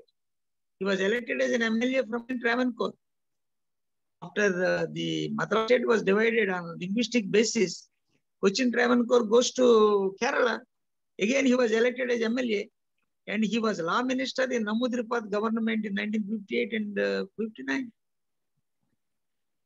He was Justice Krishna Iyer is an MLA, he is a law minister. Then in 1969 or 68, he again started his practice in Kerala High Court. Then he was elevated as Kerala High Court judge. Then he was appointed as Supreme Court judge in 73. Delhi Bar Association led a procession against Krishna Iyer that a communist was appointed to the court. And Justice Chinnappa Reddy openly declared that he is a Marxist. He is a Marxist. So he wrote several articles. The Indian legal thought, Marxist appraisal. So some judges in the Supreme Court and various high courts tried to understand the Marxism and implement the Marxist philosophy through their judgments. That is the strength of Karl Marx. So here also in the backdrop of this particular liberalization, when we have everything liberalized, so now distributive justice. So the growth should not be growth at rampant level.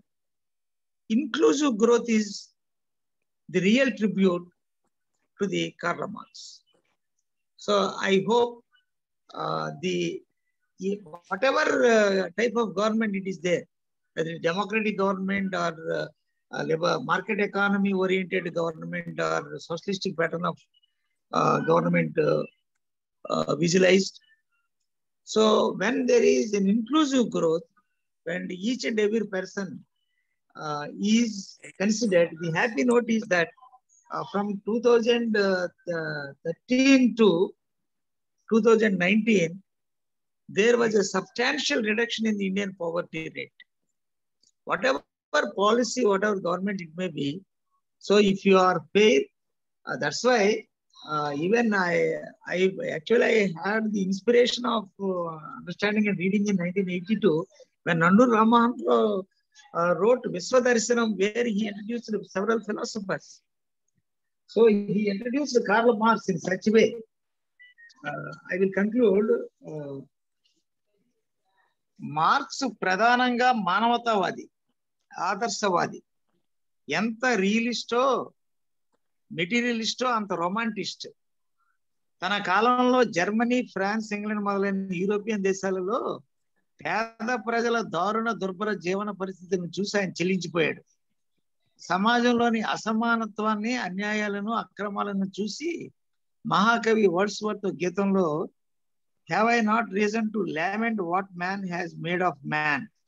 అంటే ఒక మనిషిని ఎంత నిదర్శనంగా పీడిస్తున్నాడు అన్న దాని గురించి. అవే పరిస్థితులు చూసి కాగా అవే పరిస్థితులు ప్రయత్నించి, సో కార్ల్ మార్క్స్ చెప్పిన జోష్యాలు కొన్ని నిజమైనవి. అయితే basically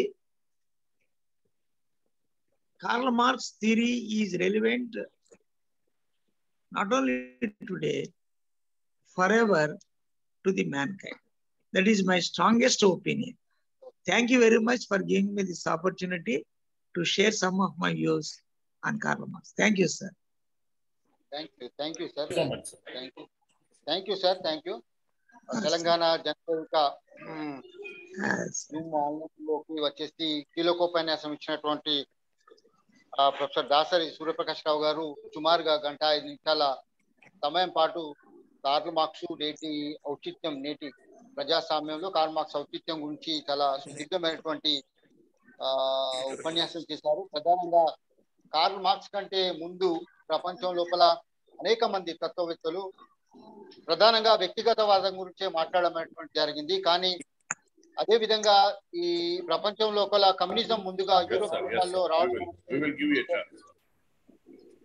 జరిగింది అనేది ప్రధానంగా చెప్తూనే ఆనాటి కాలం లోపల కార్మికులకు పని గంటలు కానీ, విశ్రాంతి కానీ, సెలవులు లాంటివి ఉండేది కాదు. వేతనాలు అనేటువంటి తక్కువగా ఇచ్చేది. ప్రధానంగా వేతనాలు తక్కువగా ఇచ్చేసి ఎక్కువ ఉత్పత్తి, ఎక్కువ లాభాల కోసం మాత్రమే ఆనాటి ప్రపంచం అనేటువంటిది ఉంది. కానీ మొట్టమొదటిసారిగా ప్రపంచంలో శాస్త్రీయబద్ధంగా విలువ అనేటువంటిది మొట్టమొదటిసారిగా చెప్పినటువంటి ప్రథములు కార్ల్ మార్క్స్ గారు అనేటువంటి విషయాన్ని చాలా స్పష్టంగా ప్రొఫెసర్ సూర్యప్రకాష్ రావు గారు చాలా స్పష్టంగా చెప్పారు. అదే విధంగా నేడు కార్ల్ మార్క్స్ యొక్క సిద్ధాంతాలు, భావాలనేటువంటివి అమలు కావడం లేదు, కానీ కొన్ని మాత్రం అమలు అవుతున్నాయి. ముఖ్యంగా ప్రపంచం లోపల అనేక మార్పులు తీసుకురావడానికి ప్రధానమైనటువంటి కారకుడు కూడా కార్ల్ మార్క్స్ అనేటువంటి విషయాన్ని చాలా స్పష్టంగా తెలియజెప్తూనే ఈనాడు దేశం లోపల భూ సంస్కరణలు, జమీందారీ వ్యవస్థ రద్దు వంటివి కూడా మనం చూస్తున్నాం. అదే విధంగా అనేకమైనటువంటి సంక్షేమ కార్యక్రమాలు కూడా రావడం చూస్తున్నాం. కార్మికుల యొక్క సంక్షేమం కోసం అనేక ప్రభుత్వాలు కొన్ని పాలసీలు కూడా తీసుకొస్తున్నాయనేటువంటి విషయాన్ని చెప్తూనే కార్ల్ మార్క్స్ అనేటువంటి వారు ప్రపంచ ఆదర్శవాదిగా వారు చెప్పడం అనేటువంటిది జరిగింది. వారికి మా తెలంగాణ జనవేదిక తరఫున ప్రత్యేకమైనటువంటి ధన్యవాదాలు sir.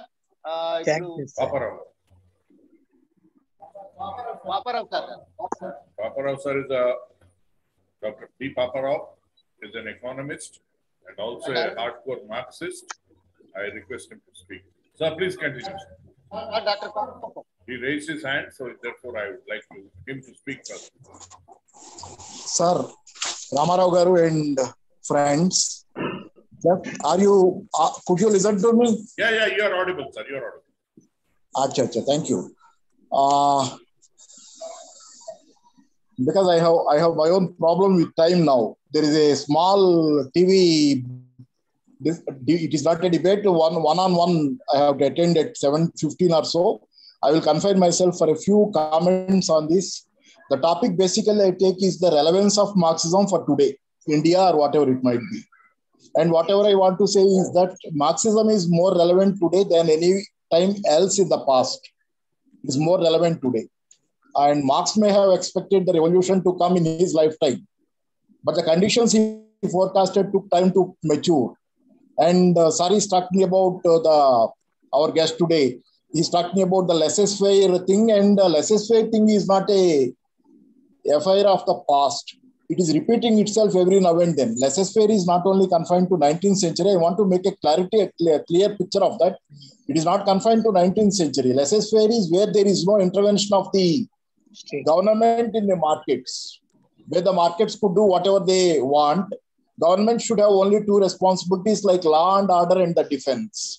This is what is propagated till the crisis in 1930s. There is a very big economic crisis in 1930s. During that crisis, the philosophy of laissez-faire was overthrown at that time because governments needed to intervene in the economy in order to revive the economy. And then Franklin Delano Roosevelt became the American president who advocated this end of the laissez-faire and starting of the government intervention.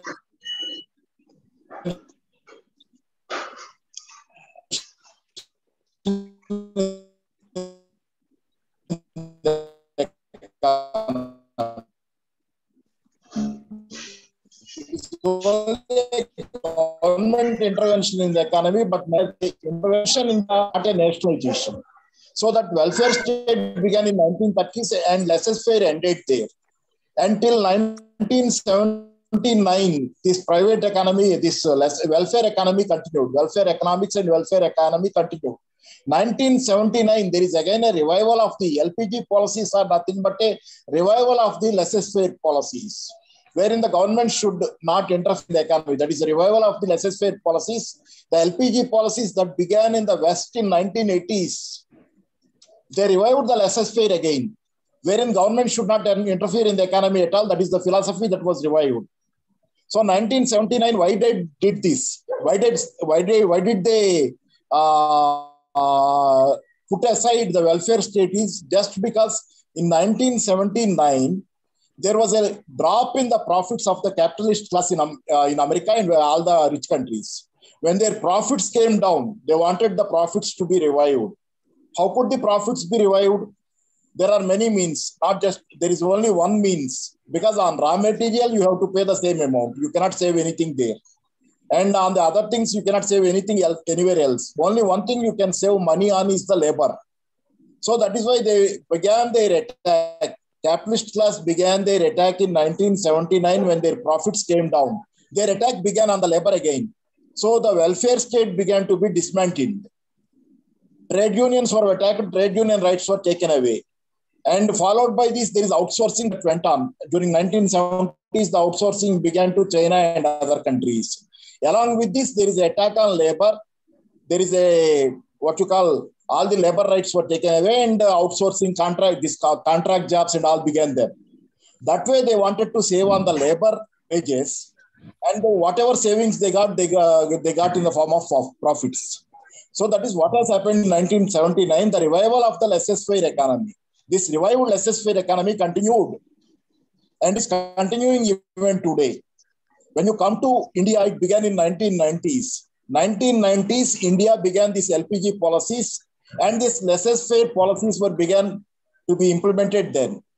And before that, there is a Namke Vaste socialism, just for namesake, that is there, but something was done during that time. I don't say anything was not done. During that time of Indira Gandhi, there is a advancement towards less of inequality. There is a lot of equality. I don't give the data now because I am also in a hurry. There is more of equality between the classes during Indira Gandhi's reign. That is a namesake one. That is not total. State is not controlled by the socialist elements. And then came 90s. 90s, the government took over this LPG policies took over. And during these LPG policies, all that was achieved during the whatever Namke Vaste socialism or whatever is being revived. Means it is all being thrown aside. During that time, the entire economy again began to become private, liberalization, privatization and all. So laissez-faire was revived. That is why Modi is saying less governance and more less government and more governance. There should be less government and more governance. So less government is because this is laissez-faire. Government should not interfere in the economy. That is why government should be small. This is all what the World Bank wants. They brought the laissez-faire again. That is what is continuing even of today. But things are changing in America now. American President Biden is for more interference of the government in the economy because the American economy is going to docks for the simple reason it was left to the market. And in that juncture, Biden, he wants to do again Franklin Delano Roosevelt and to increase the government interference in the economy. So that is what he is trying to do. But that cannot succeed now because during Franklin Delano Roosevelt's time, there is scope for the expansion of the productive forces.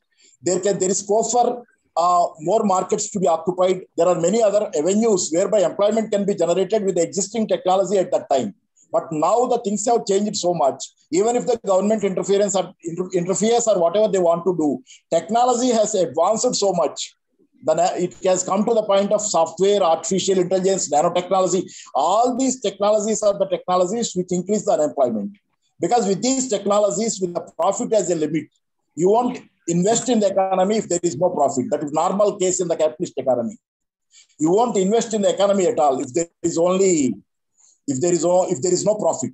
So that is what is happening. They are not investing, or if at all they invest, they are investing in machines in order to continue the production. So much of unemployment today, the advancement of technology more and more is causing more and more unemployment. That is why, unlike in 1930s, where they tried to revive the economy by providing more employment through government intervention, now they are trying to give the universal basic income. They are not trying to give more employment to you. They are trying to give more universal basic income. The minimum sort of supports you to you. You are unemployed. You are gone to docks. We will give monthly this amount to you. You keep away. Don't come in our way. If it is in USA, they give some dollars to every account. And if it is in USA, what Rahul Gandhi told previously in his manifesto, 6,000 rupees or so, where the income is not 12,000 rupees per month or so. So all these things are because they cannot anyway provide employment to anybody. And American economy is reviving and there is little employment generation because the simple reason is they're pumping money into the economy. The moment they stop pumping the money into the economy, that is what they are doing now, rising interest rates and stopping pumping of the money. Now the unemployment will rise again. By pumping the money more into the economy, you're providing employment. How long you can go on pumping money into the economy? Because pumping money means you're printing more money, and money after a time, if you go on printing, it will lose value. That is the state where capitalism is now. This is the real condition which Marx predicted. Maybe he thought that it will come early. It did not come early, it came late. And they wanted, the criticism against Marx is that the advanced capitalist countries will become socialistic first, he thought. But China and Russia are backward countries. That is a basic criticism. But now that basic criticism can be reversed. Because America also, there is a lot of socialist movement now. Like Bernie Sanders, there are people who believe in more socialism. American youth believes in socialism. If you go for Pew surveys and American surveys, whatever you say, American youth believe more in socialism. So the desire to see socialism in America, the opponents wanted to see socialism in America, and that did not come true. They told Marx is wrong. Now that desire will be fulfilled. America will be socialist too. So that is why advanced countries are moving the direction of the socialism. And Russia, why it collapsed is not just because of its inefficiencies. There are reasons inside. There is a failure of the leadership of Russia. But not only that is not the only reason. Karl Marx told clearly, unless there is capitalist expansion throughout the world, Russian economy, Russia, even if there is a revolution in Russia, he predicted a revolution in Russia. He told, but that even if there is a revolution, that will it last? Will it survive? The question was asked by Engels to Marx or Marx to Engels. They're asking among us themselves whether a revolution in Russia, a backward country, could survive. That is what happened. It could not survive because there is scope for expansion of the forces of production for capitalism in Russia also. Russia did not develop in the consumer products and all. It is only an armed economy. It is a defense sector that developed.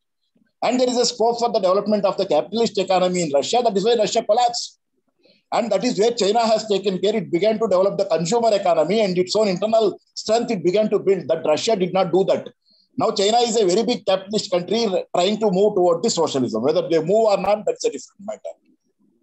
So that is why as long as there is scope for the development of capitalism on this earth, no single country can survive the onslaught of capitalism on its own in the form of socialism. Cuba survived, but with a lot of preconditions, with a lot of poverty.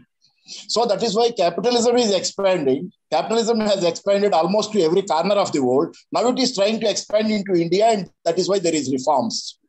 It has expanded in India in all the industrial walks of life. All the industry was almost taken over and privatization is also going on. And on the other side, major part of the economy of the India, where there is no privatization, is the Indian agriculture. It's a very big economy. Indian agriculture, so much of land, so much of assets and all. They want to come into Indian agriculture. That is why there are farm laws. Global capital wants to expand into the Indian agriculture also. That was thrown away. That was stopped. But it won't stop unless it's at least hopefully, according to Marx, I will read out a small para and stop there. He says that this, okay, let me see.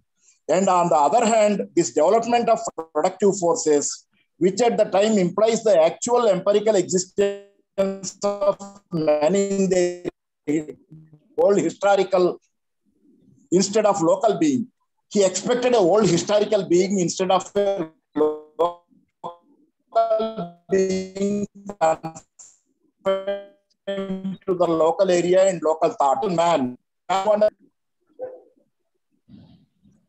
because such a global man has to come. Now the globalization after you even a common man in the street understands there are many things that are happening in America that will impact us. So this global world historic man has come about, and is a practical premise in order to get socialism. And he also told that because without privation, want is barely, so under socialism, under so-called socialism, when the capitalist forces have not expanded, at least in outline throughout the world, under such a socialism, privation will be there. Not all the needs of the common people will be fulfilled. Consumer needs of the common people may not be fulfilled because the productive forces won't develop so much. Under such conditions, such a privation, such a deprivation tends to lead to repetition of the same old, what is that, filthy business, or what he told. Same old filthy capitalism. It is repeated again. That is what happened in Russia. So that is what I want to say. And I'm sorry for being in a hurry. Just another 2-3 minutes down the line, I have to attend on Ukraine, some topic I committed myself. And thank you for that. And whatever you understand, if at all there is a doubt, sometime in the future, anyway, we interact and we can talk about it. Thank you very much, sir. Thank you.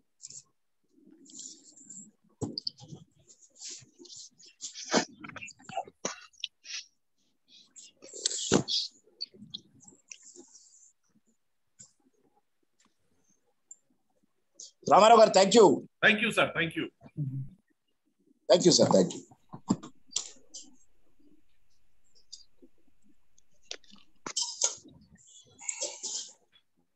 Sir.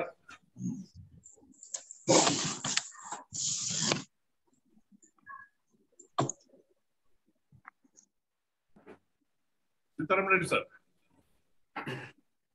Prakasarao గారు నమస్తే.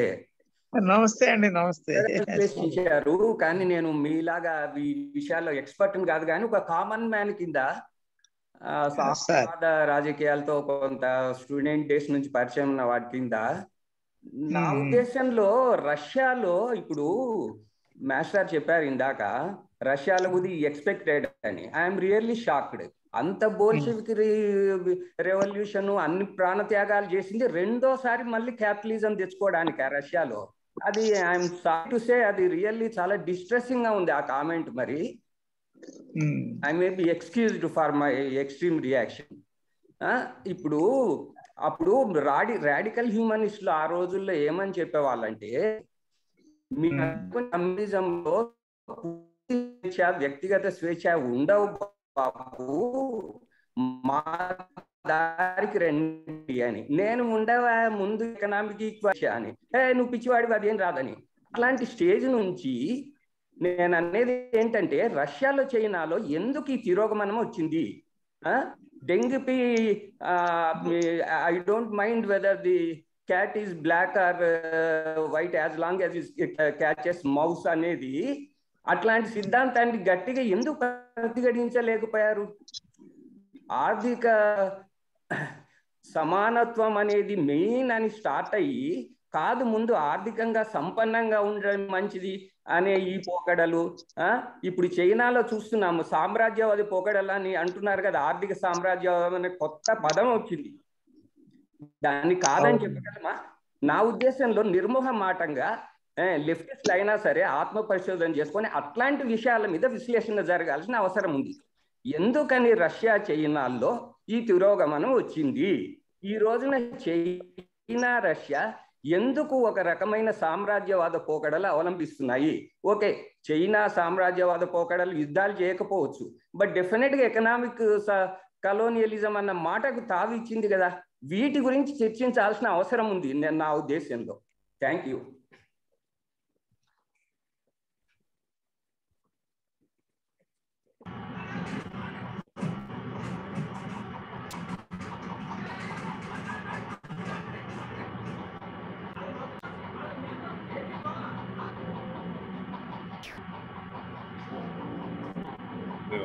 Sudhakar sir, go ahead sir, please speak. Oh, hi DSP, how are you?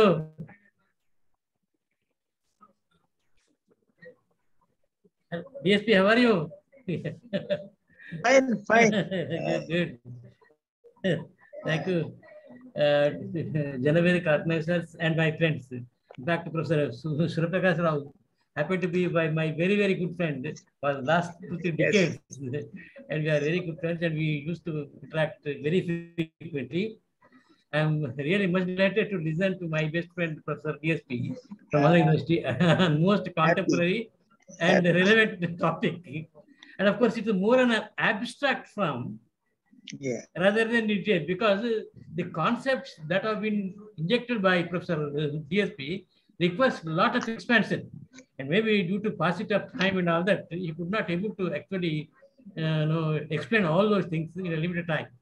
But the relevance is that what I could able to look at the lecture is that relevance of Karl Marx in the contemporary times, Marx influence in Indian democratic socialism, and minimal state and maximum market, which can be called as a minimum governance and maximum government and maximum governance, as Modi speaks very oftenly. So now it is a 202nd year of birth and 177th year of death of Karl Marx. Still then Karl Marx happened to continue his ideology and influence on all the contemporary societies, as Papa was also telling about. Karl Marx, a highly influential contemporary, though died, philosopher, journalist, historian, sociologist, economist, social revolutionary, critic of political economy, and political theorist, whatnot. He has come up with his academic intelligence in such a manner that Marx is having, whether you accept or you do not accept, has got a lot of influence.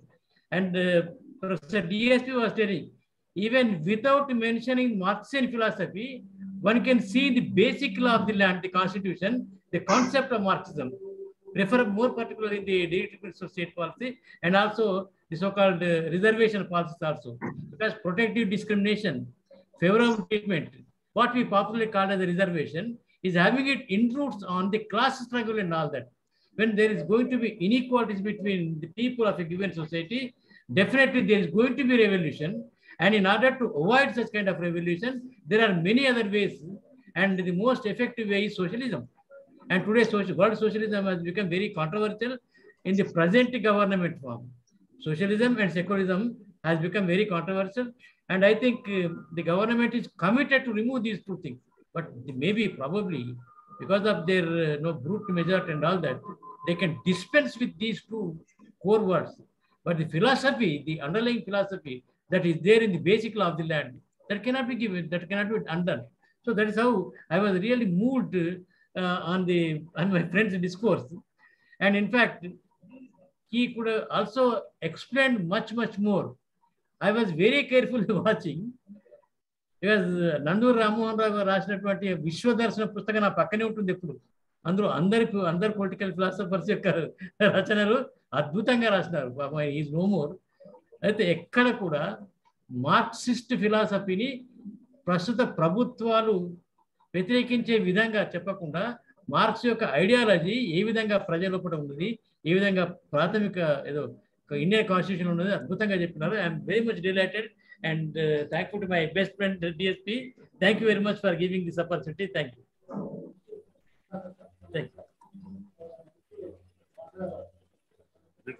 Unmute చేసుకోండి sir, మీరు unmute చేసుకోండి. మీరు అవునన్నా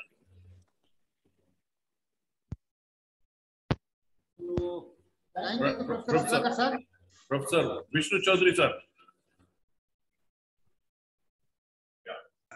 Can I speak? Sir, you are audible. You are audible. I thank the Telangana Jana Vedika for participating in this very nice webinar, and I congratulate Professor Surya Prakash Rao garu for a very nicely spoken lecture on a particular topic of contemporary relevance. I'll just speak for a few minutes. There has been a perception in India that Marxism or Maoism or Leninism, they are imported ideologies. But those who are the followers of Karl Marx or Lenin or Mao, they say that the Marxist analysis is a very scientific analysis.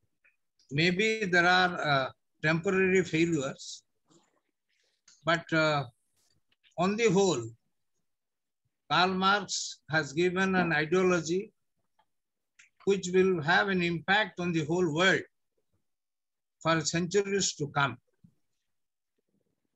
Coming to the Indian perspective, we all know that we have also tried in India to have the Marxist ideology implemented in India. And as our guest speaker very right, he has narrated the entire ideology in a very systematic, scientific manner, from primitive communism to that of feudalism, then capitalism, then socialism, then communism. And the ultimate objective was stateless and classless society. But it could not be achieved. In India, we always say that what is Gandhism? Gandhism is equal to Leninism minus violence. It was Lenin who defended Karl Marx when there was a question, how is that the Marxist idea of stateless and classless society is not possible. So his contribution has been that he gave to Marxism a new dimension and applied it to the Soviet conditions. His main contribution is theory of imperialism, his theory of revolution, his theory of state, and his introduction of a party, an organization which will carry on the revolution, whatever. So he largely succeeded in bringing a change, in bringing a proletarian revolution in Russia, and it was the first state, communist state in the world. Coming to India, even before independence, there are many political leaders who articulated socialistic ideas like Marxism, guild socialism, syndicalism, Fabianism, then the socialism of the British Labour Party, particularly what Professor Lasky has talked about. So it was 1925 that the Communist Party of India was formed, though some claim that it was formed in Tashkent in 1920. But the Communist Party of India takes 1925 to be the official year of its foundation in India. Then after that, you find we had 1934 at the Patna meeting, the Congress Socialist Party was formed with leaders like Jayaprakash Narayan, Acharya Narendra Dev, who is called the father of Indian socialism. Then we had Yusuf Meher Ali, Achyut Patavardhan, Dr. Ramana Lohia, Dr. E.M.S. Namboodiripad, and all these people. But these 10, 12 leaders, they were young, motivated. Some of them were not married at that time. And they belong to three streams of opinion. One section said, we will apply Marxism in India. Another said, no, we will apply Gandhism, Gandhian brand of socialism, or what Gandhi talks about in India. The third brand was a champion of the Lasky type of socialism, because when they were students in London School of Economics, Lasky was their professor. So whatever it may be, 1934 till today, if you find the entire history of Indian socialist movement or the entire history of Socialist Party of India is a history of splits and counter splits. Some of the prominent sources like George Fernandez, Devagowda, Sarekopa Bangarappa, Surena Dwivedi, Banko Bihari Das, Lalu Yadav, Nitish Kumar, Mulayam Singh Yadav, where were they or where are they? Are they with the Socialist Party? Are they with the Socialist group? No, they've changed a lot. Coming to the Communist Party, you find 1925 they formed, 1964 they had a major split in terms of CPI and CPIM.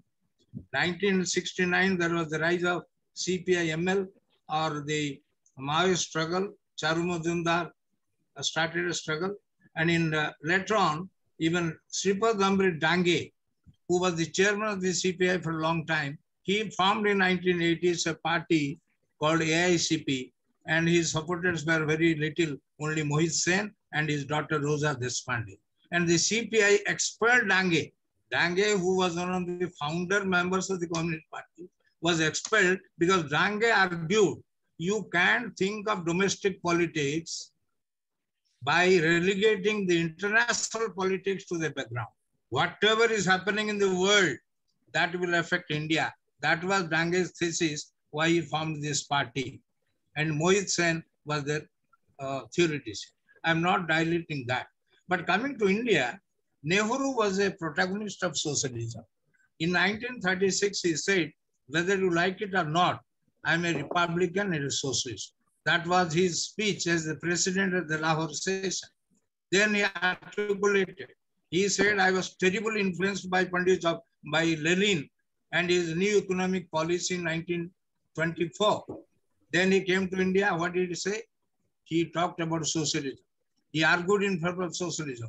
But it was Sardar Vallabhbhai Patel who said, till I am alive, I do not want a word socialism in any of the resolutions of the Congress. That is how you find that only in 1954, the Nagpur session, 1955, the Awadi session, and 1964, the Bhubaneswar session, the last session Nehru attended, the words like socialist economy, socialist pattern of society, and democratic socialism occurred. Not when Patel was alive. Then Nehru was, as Professor Rao was speaking, Nehru talked about planned economy. He talked about democratic socialism. He talked about mixed economy. He also said that parallel, the public sector as well as the public sector will continue. But look at the fate. In 1957, when Namboodiripadu became Chief Minister of Kerala, and in 1957 election from Andhra Pradesh, one or two candidates got more margin so far as the victory margin is concerned than Nehru's Phulpur constituency. Nehru was worried. Nehru said the manner how Communist Party was coming after the Telangana movement, after the capture of power in Kerala by EMS Namboodiripadu government, he was always seeing the communists as the alternate to Congress. And the Communist Party of India was the largest opposition in the Andhra Assembly in 1957. That is the history of Communist Party. But later on, what has happened? Nehru died in 64. Shastri came for a temporary period. Indira Gandhi came, and she wanted to give a new dimension to the Congress politics, talked about Garibi Hatao. The Congress was put in 69. Before 71 election, he talked about Garibi Hatao. But I'm tempted to say that there was only one politician who openly said that whatever you are talking in terms of socialism is wrong. And he was Chakravarti Rajagopalachari.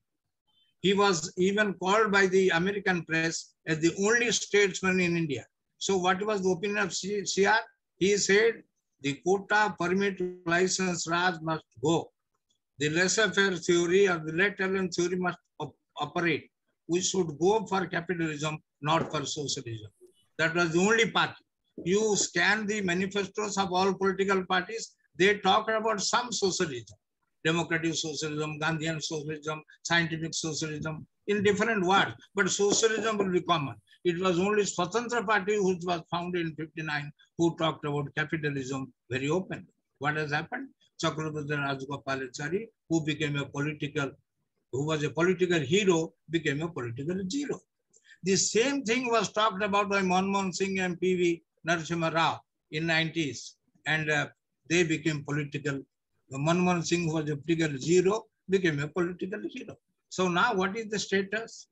We were not in a position to achieve socialism at any point of time, accepting the land reforms, accepting the social security measures, accepting the welfare measures introduced for the people, accepting the institutions like IIM, IIT, RECs, and other public sector undertakings, which we call as Navaratna. We have not achieved socialism. Now, in the changed circumstances, I'll end with under the LPG culture, under globalization, you find a separate type of ideology that became prevalent. What they talk, that there is an emergence of consumerism. Market economy is predominant.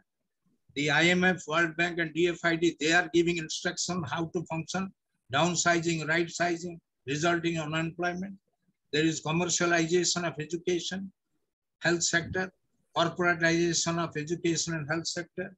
There is also the question of economy shrinking, economy rising and politics shrinking, unemployment, poverty, and the marginalized section of people, the scheduled castes, the scheduled tribes, the women, and all other underprivileged classes, they are suffering under this globalization. And what is the slogan today? You will not hear of any socialism, capitalism today. Good governance, governance at the doorstep, har haath ko kaam, har khet ko pani, focus on the aam aadmi, sustainable development, inclusive growth, social justice. Only these are being projected by every political party. You look at the manifesto. When I was a student in 70s, I was scanning every political party's manifesto because I have great interest in these affairs. You now scan the manifestos. Every political party talks of the same thing: good governance, sustainable development, social justice, development oriented manifesto. So communism has not died down. Maybe there is a temporary setback. The values that were there, highlighted by Karl Marx and Lenin, they are still relevant in the world. Let us see how people react, because one of the most popular definitions of history is history repeats itself. We do not know what will happen to the world after 50 years. Thank you very much. Thank you, sir. Professor Subramaniam. Thank you, sir. Thank you, sir. Surprakash garu చాలా బాగా మాట్లాడారు. అసలు Marxism అంటే basic గా ఒక మాట చెప్పాలా. Marxism అంటే హిస్టారికల్ డైరెక్టికల్ మెటీరియలిజం, చారిత్రక గతితార్కిక భౌతికవాదం. ఆయన సమాజాన్ని ఎవల్యూషన్ ఎలా జరిగింది, ఆదిమ సమాజం నుంచి చిన్న గ్రూపులుగా ఏర్పడటం, ఒక గ్రూపు మీద ఒక గ్రూపు జయించి వాళ్ళ బానిసలుగా తెచ్చుకోవటం, అలా బానిస వ్యవస్థ మొదలైంది. స్లేవ్ సొసైటీ, తర్వాత ఫ్యూడల్ సొసైటీ, తర్వాత క్యాపిటలిస్ట్ సొసైటీ, తర్వాత ఇంపీరియలిజం. లెనిన్ అన్నాడు the hire stage of capitalism is imperialism. వీటన్నిటికీ మూలం ఏంటంటే, మార్క్స్ చెప్పింది ఏంటంటే, ఆయన సర్ప్లస్ వాల్యూ గురించి తెలుసుకోవాలి. ఇప్పుడు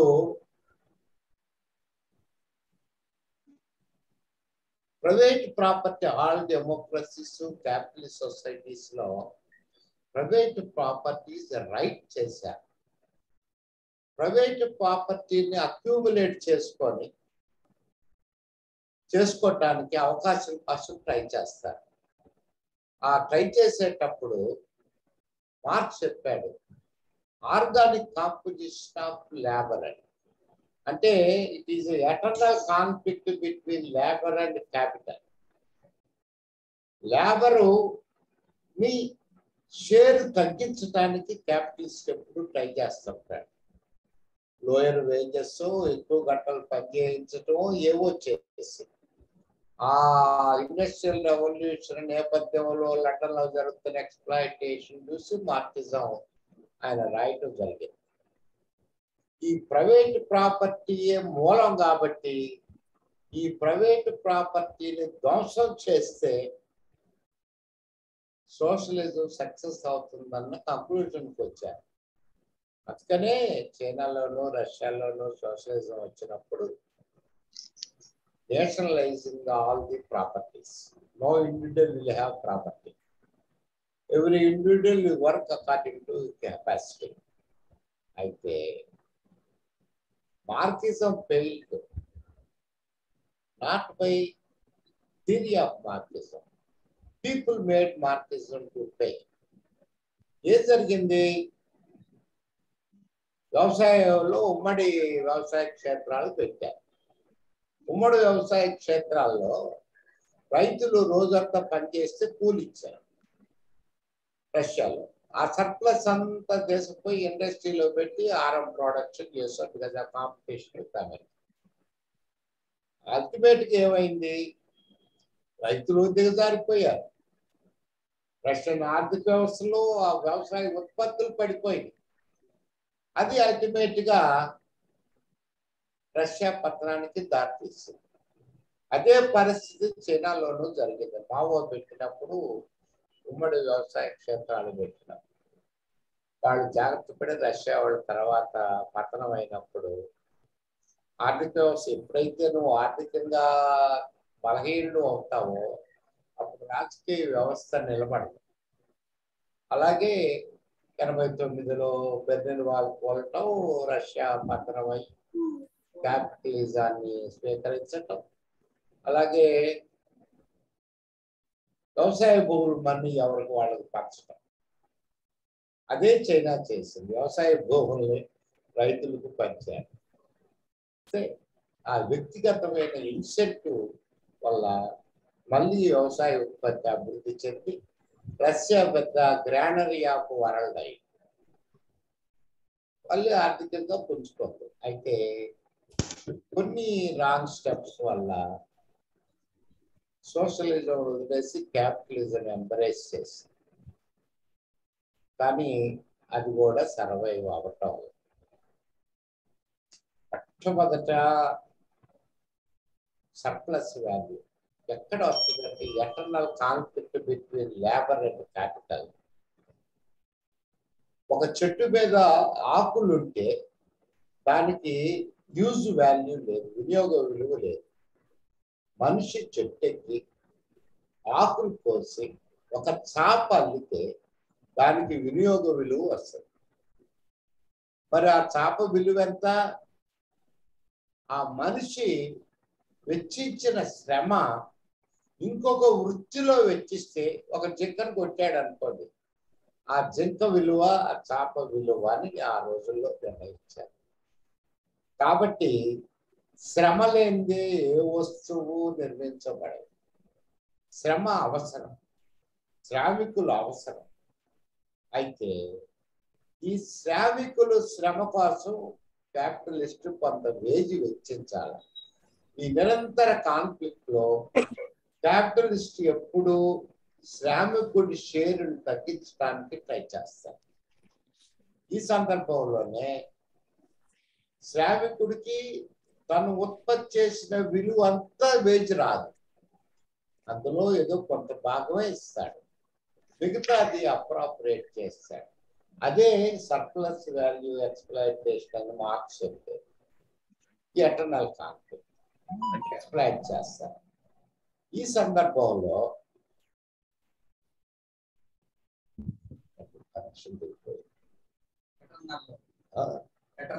ఎటర్నల్ కాన్ఫ్లిక్ట్, ఈ సందర్భంలో రష్యాలో సోషలిజం వచ్చింది. ఇంగ్లాండ్, ఫ్రాన్స్, జర్మనీ ఇవన్నీ ఇండస్ట్రియల్ సొసైటీస్, ఇక్కడ సోషలిజం రాల. అగ్రేరియన్ సొసైటీస్ లో రష్యాలోను చైనాలోను వచ్చింది.